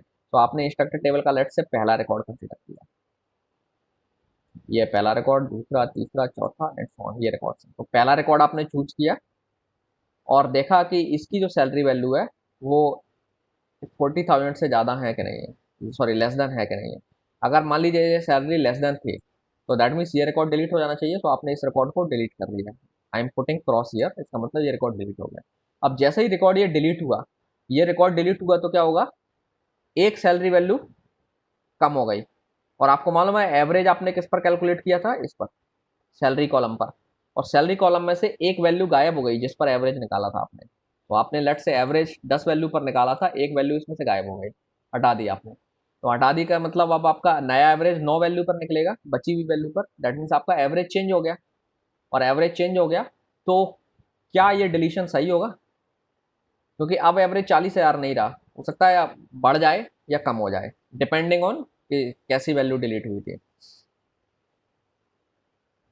सो इसमें अब इस प्रॉब्लम का सॉल्यूशन क्या निकाला जाए, तो सॉल्यूशन ये है दो स्टेप्स में कि एसक्यूएल इस तरीके से सॉल्यूशन निकालती है।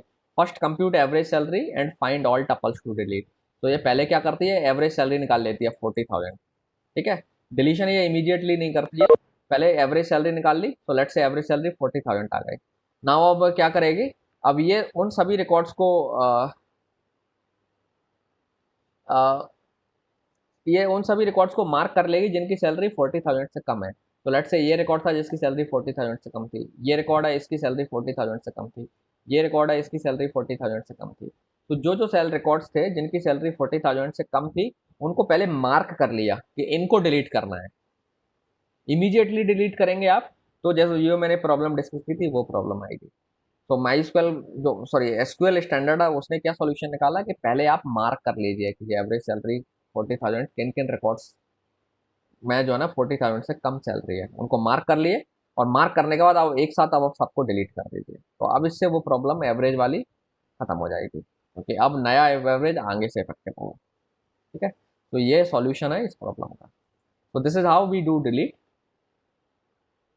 इंसर्शन। सो इंसर्शन के मल्टीपल तरीके हैं। एक तरीका है कि इंसर्ट इनटू कोर्सेस वैल्यूज, और आपने वैल्यूज प्रोवाइड करते हैं। तो ये मैकेनिज्म हम कब इस्तेमाल करते हैं,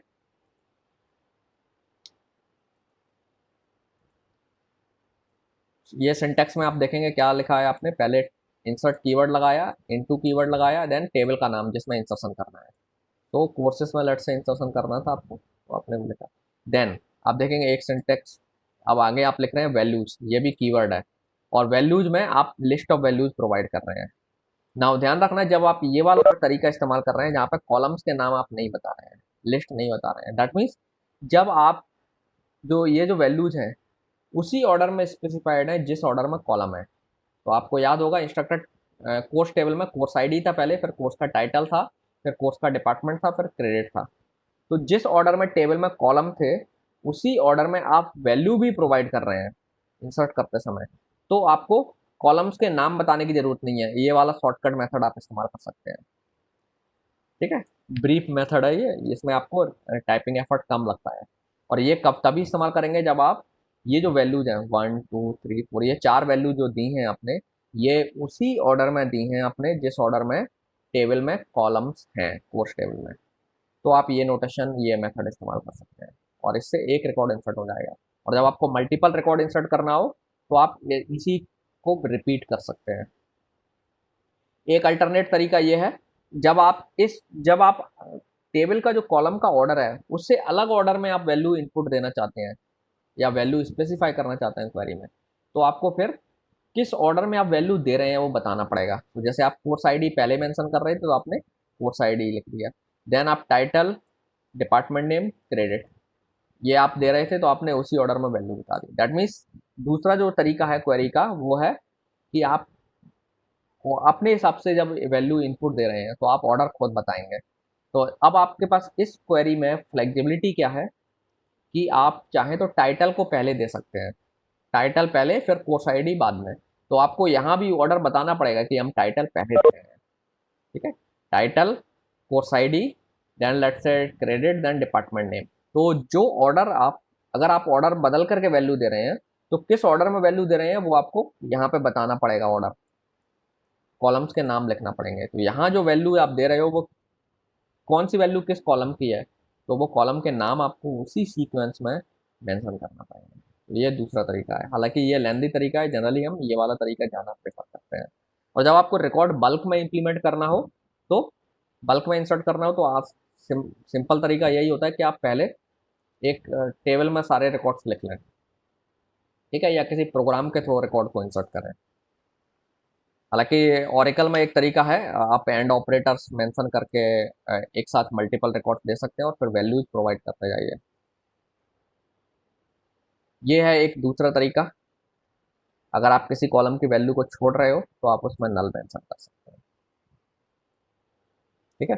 तो मेजरली दो तरीके हैं, यही वाले दो मेन तरीके हैं। ये तरीका तब इस्तेमाल होता है जब आप जो वैल्यू दे रहे हो इनपुट में वो उसी ऑर्डर में जिस ऑर्डर में कॉलम है। ये दूसरा तरीका है जब आप अलग अपनी मर्जी का कोई भी ऑर्डर दे रहे हैं तो आप अपना ऑर्डर इस्तेमाल कर सकते हैं, लेकिन आपको डेटाबेस को बताना पड़ेगा ये जो वैल्यूज हैं कौन सी वैल्यू किस कॉलम की है, वो ऑर्डर यहाँ मेंशन करना पड़ेगा। तो ये दो तरीके हैं आपके इंसर्शन के।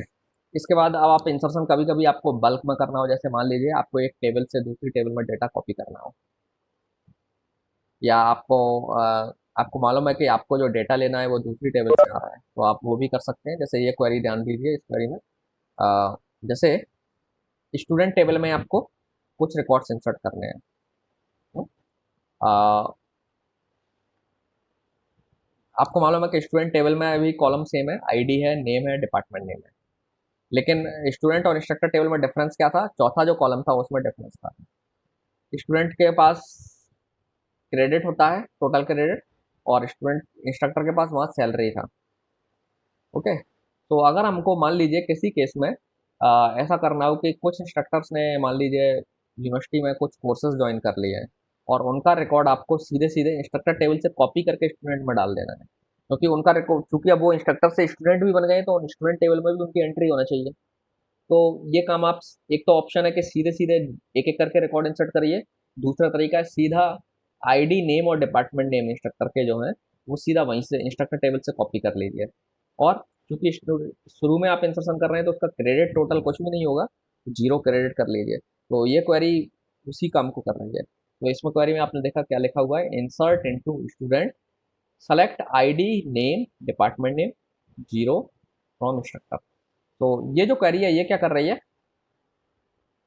इंस्ट्रक्टर टेबल से आईडी चुनी, नेम चुना और डिपार्टमेंट नेम चुना, तीन वैल्यू निकाल दें, चौथी सैलरी वैल्यू आप नहीं ले रहे हैं, सैलरी की जगह पर सीधा एक कांस्टेंट वैल्यू जीरो प्रोवाइड कर रहे हैं। तो एक रिकॉर्ड बन गया, चार वैल्यू आ गई इंस्ट्रक्टर टेबल से। अब ये चारों वैल्यू स्टूडेंट टेबल में एंटर हो जाएंगे। और आप देखिए यहाँ पर कॉलम का ऑर्डर नहीं बता रहे हैं तो इसका मतलब आईडी स्टूडेंट आईडी कॉलम में चली जाएगी, क्योंकि स्टूडेंट टेबल में पहला कॉलम आईडी है, दूसरा टेबल जो दूसरा कॉलम था नेम था, तीसरा डिपार्टमेंट था और चौथा टोटल क्रेडिट था।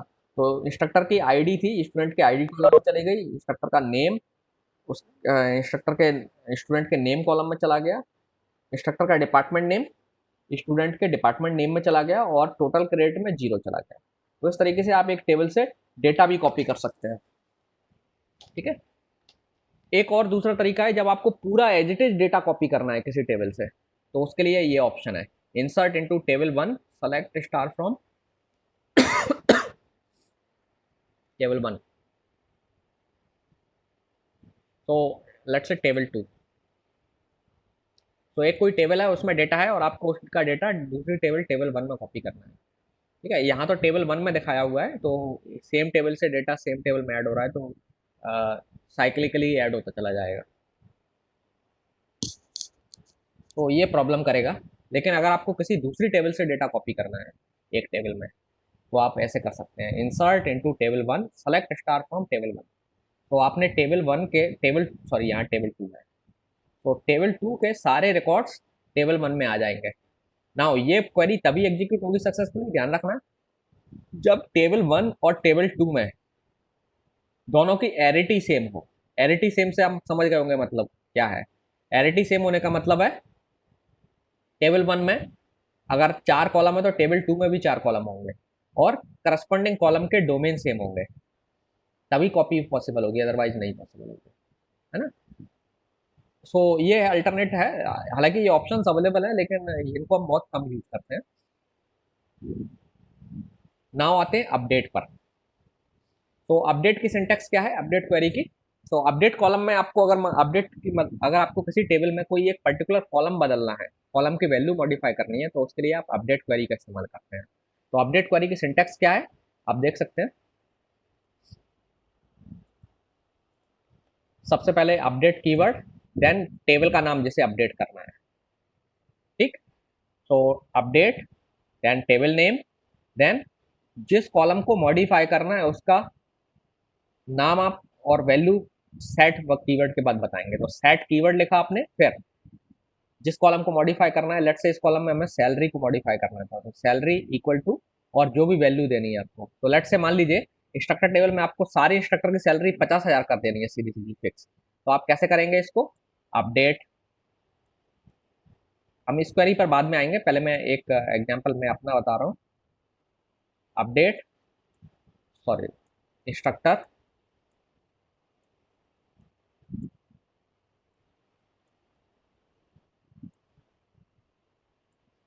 ठीक है, क्या क्या लिखना था, टेबल का नाम हो गया, अपडेट कीवर्ड हो गया, update and then table name हो गया, फिर क्या करना है सेट। आप चाहें तो सेम लाइन में भी लिख सकते हैं, लाइन चेंज भी कर सकते हैं, कोई इशू नहीं है। सेट, सेट के बाद आप लिखेंगे जिस कॉलम को आपको चेंज करना है। तो किस कॉलम को चेंज करना है मुझे, सैलरी कॉलम को। तो कॉलम का नाम इस साइड आएगा, हमेशा ध्यान रखना है, सेट, कॉलम का नाम आ गया सैलरी। क्या करना है मुझे, सैलरी कॉलम में एक फिक्स वैल्यू देनी है। तो लेट से मुझे सैलरी सबकी 50,000 फिक्स कर देना थी, 50,000। अब अगर मैं कंडीशन के साथ अपडेट करना चाहता हूँ, लेट से मुझे सैलरी, एक तो ऑप्शन है कि मुझे सारे इंस्ट्रक्टर की सैलरी 50,000 करना थी, तो ये मैंने क्वेरी एग्जीक्यूट कर दी, ऑब्वियसली सेमीकोलन यहाँ आएगा इसके बाद। तो जब आप इस क्वेरी को एग्जीक्यूट करेंगे तो सारे इंस्ट्रक्टर की सैलरी 50,000 सेट हो जाएगी। लेकिन आपको अगर आपको ऐसी रिक्वायरमेंट हो कि नहीं हमें सारे इंस्ट्रक्टर की सैलरी 50,000 नहीं करनी है, हमें केवल लेट से म्यूजिक डिपार्टमेंट के इंस्ट्रक्टर की सैलरी 50,000 करनी है, या एक किसी खास इंस्ट्रक्टर की सैलरी 50,000 करनी है, तो लेट से पहले थोड़ी देर के लिए लेते हैं कि म्यूजिक डिपार्टमेंट के इंस्ट्रक्टर्स जितने भी हैं सबकी सैलरी में 50,000 करनी है। तो आप कंडीशन लगा देंगे, कंडीशन के लिए आपको वेयर क्लॉज इस्तेमाल करना पड़ेगा। आपको मालूम है ये वेयर क्लॉज से आप कई बार यूज कर चुके होंगे। वेयर डिपार्टमेंट नेम, क्या लिखेंगे आप, डिपार्टमेंट नेम इक्वल्स म्यूजिक। तो इससे क्या होगा, केवल म्यूजिक डिपार्टमेंट के जो इंस्ट्रक्टर हैं उनकी सैलरी 50,000 होगी। अब हो सकता है कि नहीं, हम म्यूजिक नहीं किसी एक डिपार्टमेंट की सैलरी को मॉडिफाई करना चाहते हैं, गिवन उसकी आईडी आपको पता है या नाम पता है, तो आप कंडीशन लगा दीजिए। तो जैसी कंडीशन आप जिसका जिस तरीके से मॉडिफाई करना चाहते हैं वो कंडीशन आप वेयर क्लॉज में मेंशन कर सकते हैं। याद रखना अपडेट में वेयर क्लॉज ऑप्शनल होता है। जब आपको सबकी अपडेट करना थी, जैसे इस केस में मैं सभी सैलरी अपडेट करना थी, तो मैंने वेयर क्लॉज नहीं दिया। लेकिन कुछ खास इंस्ट्रक्टर्स की या ग्रुप ऑफ इंस्ट्रक्टर्स की सैलरी मॉडिफाई करना थी, तो आप वेयर क्लॉज लगा देंगे। तो ये एक जनरल सिंटेक्स है अपडेट क्वेरी की। तो ये आपका पहले स्टेटमेंट में आप बताते हैं कि किस टेबल को अपडेट करना है, तो आपने अपडेट और कीवर्ड लिखा। देन दूसरे में बताते हैं आप किस कॉलम को अपडेट करना है, ओके, एंड देन तीसरे में आप बताते हैं कौन सी कंडीशन वाले कॉलम को अपडेट करना है। ना अपडेट करते समय आपको कई बार ऑर्डर का ध्यान रखना होता है। सो एक बहुत अच्छा एग्जाम्पल है, तो ये एग्जाम्पल डिस्कस करते हैं तो आप समझ पाएंगे कि अपडेट में हमें ऑर्डर का क्यों ध्यान देना है। देखिए ये क्वेरी में क्या किया गया है कि let's read this one. Increase salary of instructor whose salary is over 1 lakh by 3% and all other receive a 5% raise. तो ये क्वेरी क्या कह रही है, इसमें आपसे कहा गया है कि उन इंस्ट्रक्टर की सैलरी जिनकी 1 लाख से ज़्यादा है उन्हें 3% का इंक्रीमेंट देना है और बाकी जो बचे हुए हैं उनको 5% का इंक्रीमेंट देना है। तो आप इसे कैसे कर सकते हैं, आपने क्या किया, update instructor set salary equal to salary into 1.03। ये मैं बताऊंगा नहीं 1.03 क्यों लिखा हुआ है, ये ध्यान रखना। इसके साइड में आप एक वैल्यू दे सकते हैं या एक्सप्रेशन दे सकते हैं, तो यहाँ एक एक्सप्रेशन लिखी हुई है salary equal to salary into 1.03। Programming language type का इंस्ट्रक्टर एक्सप्रेशन है यहाँ। तो इसका मतलब हो गया कि सैलरी को आपको 3% बढ़ा देना है। 1.03 का मतलब है 3% इंक्रीज कर देना है। इसका मतलब यह है salary equal to salary plus salary into 0.03, तो 3% का इंक्रीमेंट हो जाएगा। नाउ किनकी where salary greater than 1 lakh हो, मतलब जिनकी सैलरी 1 लाख होगी, उस 1 लाख से ज़्यादा होगा ना, 3% का हमने इंक्रीमेंट दे दिया। तो ये क्वेरी से क्या हो जाएगा कि वो इंस्ट्रक्टर्स जिनकी सैलरी 3 लाख से ज़्यादा है उनकी सैलरी 3% इंक्रीज हो गई। नाउ क्वेरी का सेकंड पार्ट क्या था कि बाकी बचे हुए जो है उनको कितने का इंक्रीमेंट देना है, 5% का। तो सपोज अब आपने क्या किया, अब बचे हुए लोगों को 5% का इंक्रीमेंट दे दिया। तो आपने लिखा update instructor set salary equal to salary less than 1.05, sorry salary into 1.05, that mean 5% का increment where salary less than 1 lakh. तो 1 लाख से ऊपर लेस देन जो सैलरी है उनको 5% का आपने इंक्रीमेंट दे दिया। एक एक करके आपने ये क्वेरी एग्जीक्यूट करते हैं। नाउ अगर आप देखेंगे इस क्वेरी में ऑर्डर बहुत इंपॉर्टेंट है। अब इमेजिन करिए कि मैं इस क्वेरी को पहले एग्जीक्यूट करूं नीचे वाले को और इसको बाद में एग्जीक्यूट करूं, तो क्या प्रॉब्लम अराइज होगी। अगर मान लीजिए गलती से आपने इस ऑर्डर पर ध्यान नहीं दिया और आपने क्वेरी एग्जीक्यूट कर दी, ये पहले दे दी, ये वाली क्वेरी पहले एग्जीक्यूट की और ये वाली बाद में एग्जीक्यूट की, तो इससे क्या होगा, कुछ लोगों को 2 बार इंक्रीमेंट मिल जाएगा। कैसे कि कुछ लोग हो सकता है बाउंड्री के आसपास थे, 99 या किसी के अबव सैलरी थी और उसे 5% का इंक्रीमेंट मिलने से उसकी सैलरी 1 लाख के ऊपर चली गई। ऐसा पॉसिबल है ना। कुछ लोग ऐसे थे जिनकी सैलरी कुछ ऐसी थी कि उसमें 5% का इंक्रीमेंट जैसे ही दिया आपने वो 1 लाख से ऊपर क्रॉस कर गए, और जब 1 लाख से ऊपर क्रॉस कर गए तो आपकी दूसरी कंडीशन, ये क्वेरी क्या कर रही है, उनको जो जिनकी भी सैलरी 1 लाख से ऊपर है उनको 5% का इंक्रीमेंट मिल रहा है। तो इस तरीके से कुछ लोगों को 2 बार इंक्रीमेंट मिल गया। पहले सीधा 5% का मिला, फिर जब नई सैलरी आई उस पर 3% का इंक्रीमेंट मिल गया। सो ये जब आप गलत ऑर्डर में क्वेरी एग्जीक्यूट कर देंगे तो आंसर अलग अलग आ सकते हैं। सो इन क्वेरीज का ऑर्डर जो है ना बदलने पर आंसर बदल रहा है। तो जब आप इस तरीके की क्वेरीज लगाएंगे तो आपको केयरफुल रहना है। तो इस तरीके के मिस्टेक से बचने के लिए एक अल्टरनेट आपका एसक्यूएल में अवेलेबल है, वो है केस की मदद से आप ऐसा कर सकते हैं। तो जब आप केस ऑपरेटर यूज करेंगे तो इस तरीके की प्रॉब्लम से आप आसानी से बच सकते हैं और सिंगल क्वेरी में ये काम हो जाएगा आपका। तो केस के साथ कैसे काम करते हैं देखिए। सो ये है सिंटेक्स, अपडेट इंस्ट्रक्टर नॉर्मल जो पहले लिखना था, सेट सैलरी इक्वल टू, अब यहां पर आपने इक्वल टू के बाद एक्सप्रेशन में यहां केस दे दिया, केस और एंड। केस में आपने कंडीशंस बता दी, case then when salary less than equal to 1 lakh then salary into 1.05, मतलब जब सैलरी, एक कंडीशन तो आपने ये लिखी कि सैलरी जब 1 लाख से कम है तो सैलरी को 5% बढ़ा देना है। एल्स, तो एक तरीके का इफ एल्स वाला केस है ये। जब ये कंडीशन हो, व्हेन मतलब इफ वाला हिस्सा होगा एक तरीके से, इफ जब ऐसा है तब ये करिए, नहीं तो सैलरी में सीधा सिर्फ 3% का इंक्रीमेंट दीजिए and. Okay, so case operator की मदद से आप इस क्वेरी को ऐसे लिख सकते हैं। अब इस क्वेरी में आपको ऑर्डर के बारे में वरीड नहीं करना है, इस क्वेरी को आप सिंपली, ये शॉर्ट एंड स्वीट भी हो गई, और वो जो प्रॉब्लम थी अलग एक एक करके आप जो क्वेरी एग्जीक्यूट कर रहे थे तो ऑर्डर का इशू हो सकता था, तो कुछ गड़बड़ हो सकती थी। अब इसमें वो प्रॉब्लम एलिमिनेट हो जाएगी। तो एक ये अल्टरनेट है,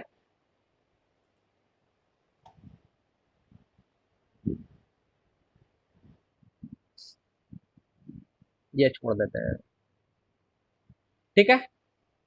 सो ये तो था आपका सेट ऑपरेटर। सेट के साथ में ध्यान रखना है हम मल्टीपल कॉलम्स को भी एक साथ अपडेट कर सकते हैं। सेट एक बार लिखना है, सेट सैलरी और अगर आपको कोई और कॉलम बदलना है तो स्पेस दे करके उस कॉलम की भी नई वैल्यू आप दे सकते हैं। सो आप इसकी बुक की कुछ एक्सरसाइज करिए, मैं आपको सजेस्ट करूंगा बुक की कुछ एक्सरसाइज करने के लिए। एंड अगर कोई आपको डाउट आता है, कोई प्रॉब्लम आती है, तो आप पूछ सकते हैं, you can message me. So okay then, bye.